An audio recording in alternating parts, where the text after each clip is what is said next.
ಒಂದು ನಾನು ನೋಡಿದೆ ನಿನ್ನೆ ಮಾಧ್ಯಮಗಳಲ್ಲಿ ಅಬಕಾರಿ ಒಳಗೆ 2,500 ಕೋಟಿಯಷ್ಟು ಹಗರಣ ಆಗಿದೆ. ಬೇರೆ ಬೇರೆ ರಾಜ್ಯಗಳಿಗೆ ಹಣ ಕಳಿಸ್ತಾ ಇರೋದನ್ನು ಹುನ್ನಾರ ನಡೆದಿದೆ, ಕಳಿಸಿದ್ದಾರೆ ಅಂತಕ್ಕಂಥದ್ದನ್ನು ನಮ್ಮ ಪ್ರತಿಪಕ್ಷದ ನಾಯಕರು ಆರೋಪ ಮಾಡಿದ್ದಾರೆ. ಎರಡೂ ಸದನಗಳಲ್ಲಿ ಚಲವಾದಿ ನಾರಾಯಣ ಸ್ವಾಮಿ ಅವರು, ಆರ್ ಅಶೋಕ್ ಭಾಳ ಜವಾಬ್ದಾರಿಯುತಿಯಿಂದ ಆರೋಪ ಮಾಡಿದ್ದಾರೆ. ಯಾರೇ ಹಾದಿ ಹೋಗೋರು ಬೀದಿ ಹೋಗೋರು ಆರೋಪ ಮಾಡಿಲ್ಲ. ಎರಡೂ ಸದನಗಳಲ್ಲಿ ಪ್ರತಿಪಕ್ಷದ ನಾಯಕರು ಜವಾಬ್ದಾರಿಯಿಂದ ಮಾಡಿದ್ದಾರೆ. ಅವ್ರ ಹತ್ರ ವಿಡಿಯೋ ಅದಾವ, ಪೆನ್ ಡ್ರೈವ್ಗಳದಾವ. ಮತ್ತು ಈ ಆರೋಪ ಯಾರೋ ಹೊರಗಿನವ್ರು ಮಾಡ್ತಾರ, ರಾಜಕೀಯ ಕಾರಣಕ್ಕೆ ರಾಜಕೀಯ ವ್ಯಕ್ತಿಗಳಲ್ಲ. ಆರೋಪ ಮಾಡಿದಂಥವರು ಅಧಿಕಾರಿಗಳು, ಡೆಪ್ಟಿ ಕಮಿಷನರ್ ಕೇಡ್ರಿನವರು ಮಾಡಿದ್ದಾರೆ. ಡೆಪ್ಟಿ ಕಮಿಷನರ್ ಕೇಡ್ರದವರು 1.5 ಕೋಟಿ ಮಂತ್ರಿಗೆ ಕೊಡ್ತೀವಿ, ನಮ್ಮ ಇಲಾಖೆ ಮಂತ್ರಿಗೆ ಅಂತ ಅವ್ರು ಹೇಳಿದ ಮೇಲೆ ಜವಾಬ್ದಾರಿ ಯಾರ ಮೇಲೆ ಬಂತು? ಈಗ ಅವರು ಸಿಗಾಕ್ಕೊಂಡ್ರು, ಬರೀ ಬಾಯಿಲಿಂದ ಹೇಳಿಲ್ಲ, ದುಡ್ಡು ತೊಗೊಳ್ಳೋ ಮುಂದೆ ಸಿಗಾಕ್ಕೊಂಡು ಮಂತ್ರಿ ಹೆಸರು ಹೇಳಿದಾರ. ಮಂತ್ರಿ ಹೆಸರು ಹೇಳಿದಾರ ಅಂದಮೇಲೆ ಮಂತ್ರಿ ಮೇಲೆ ಜವಾಬ್ದಾರಿ ಬಂತು.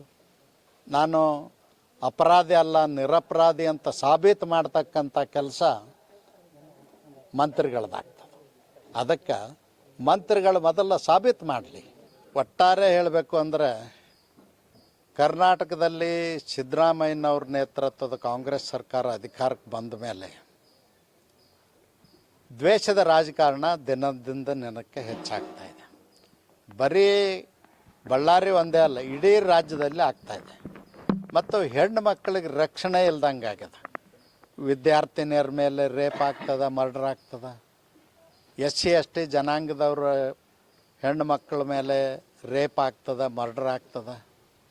ಉನ್ನತ ಅಂತ ಹೆಣ್ಣು ಮಕ್ಕಳ ಮೇಲೆ ರೇಪ್ ಮರ್ಡರು ಸಾಮಾನ್ಯವಾಗಿಬಿಟ್ಟದ. ಇವತ್ತು ಗೃಹ ಇಲಾಖೆ ಜೀವಂತವಾಗೇ ಇಲ್ಲ ಕರ್ನಾಟಕದಲ್ಲಿ. ಅದಕ್ಕೆ ನಾವು ಒತ್ತಾಯ ಮಾಡ್ತೀವಿ, ನಿಮಗೆ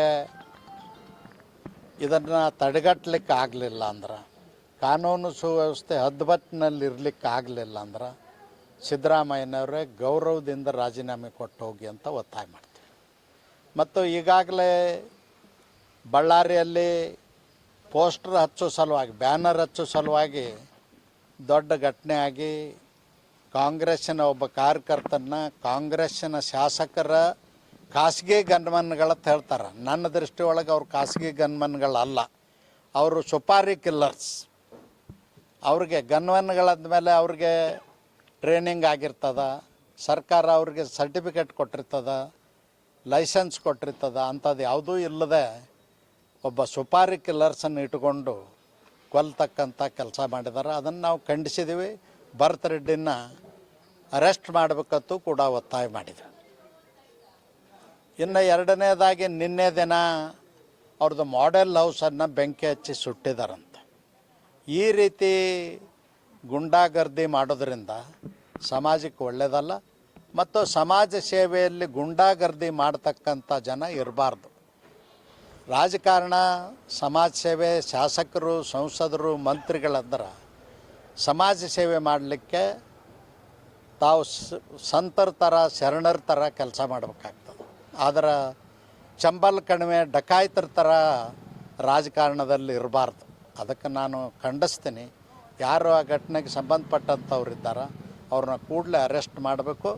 ಮತ್ತು ಬಳ್ಳಾರಿ ಶಾಸಕ ಭರತ್ ರೆಡ್ಡಿನೂ ಕೂಡ ಅರೆಸ್ಟ್ ಮಾಡಬೇಕು ಅಂತ ಒತ್ತಾಯ ಮಾಡ್ತೀನಿ.